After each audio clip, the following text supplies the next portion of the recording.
సాయి గారు అట్లీస్ట్ మీకు గుర్తుంటుంది మన మాట్లాడదాం. నేషనల్ రౌండ్ అప్ లో ఇప్పుడు 9వ ఎపిసోడ్ చేసినప్పుడు 96 ఎప్పుడు చేసినప్పుడు మీరు ఒక నంబర్ అడిగారు నా దగ్గర.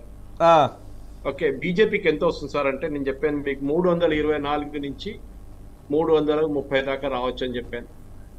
Now you check the figure Sai garu, it's అంతే. Exactly the same. యా అందరూ అదే చెప్తున్నారు.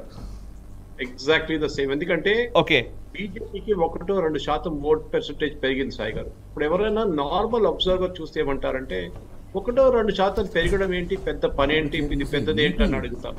కరెక్ట్. కానీ on a higher base, statistical పాసిబిలిటీలో ఆన్ అ హయ్యర్ బేస్ మీ నంబర్ పెరిగితే 2% పెరిగితే కూడా it was a huge sweep actual. So ఇప్పుడు మనం చూస్తున్నాం, ఇప్పుడు మన ఈ రిపబ్లిక్ కానివ్వండి, ఇండియా టుడే కానివ్వండి, ఇండియా టుడే అయితే ఇంకా ఫైనల్ ఫిగర్కి రాలేదు.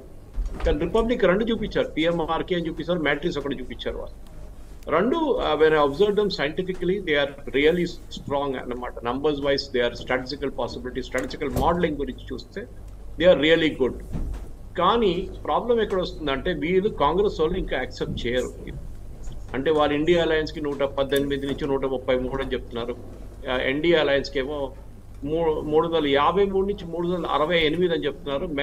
మార్క్ ఏమో పిఎం మార్క్ ఏమో 359 అని చెప్తారు. సో ఈ నెరేటివ్ ఇప్పుడు దాకా జరిగిన నెరేటివ్ మనం చూసాం ఆల్రెడీ. మనం ఈ పెద్ద పెద్ద ఏఐ అంటే ఆర్గనైజేషన్స్ లాంటివి వాళ్ళు ఏం చెప్తున్నారంటే they was attempt to build a narrative against BJP. Okay, నేను చాలా మందికి చెప్పాను సాయి గారు, ఇది ఇప్పుడు ఏమైందంటే నా ఫ్రెండ్స్ చాలా మంది మన దగ్గర కూడా ఉన్న, మన స్టూడియోలో ఉన్న చాలా మంది కూడా నా దగ్గర అడిగారు ఏంటంటే సురేష్ గారు ఈ ఏ సర్వే చూసినా కానీ కాంగ్రెస్ గెలుస్తున్నారు అని చెప్తున్నారు, ఏంటో మీరేం చెప్తారని అడిగారు. నేను చెప్పాను దీని వెనుక ఒక అలగ్రితం ఉంది.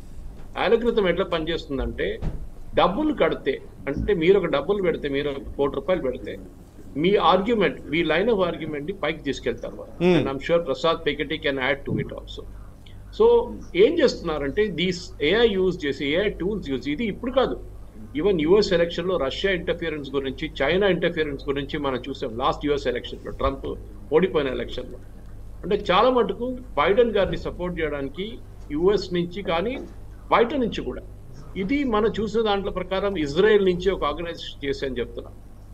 What were they trying to do? They were trying to build a narrative that BJP is losing, BJPకి సపోర్ట్ లేదు, మోదీ గారికి అసలే సపోర్ట్ లేదు. కానీ మనం అంతా చెప్పుకుంటూ వస్తున్నాం సాయి గారు, మీకు గుర్తుంటుంది 2-3 వారాల ఇదే చెప్పుకుంటూ వస్తున్నాం దట్ నో అని చెప్తున్నాం. ఎస్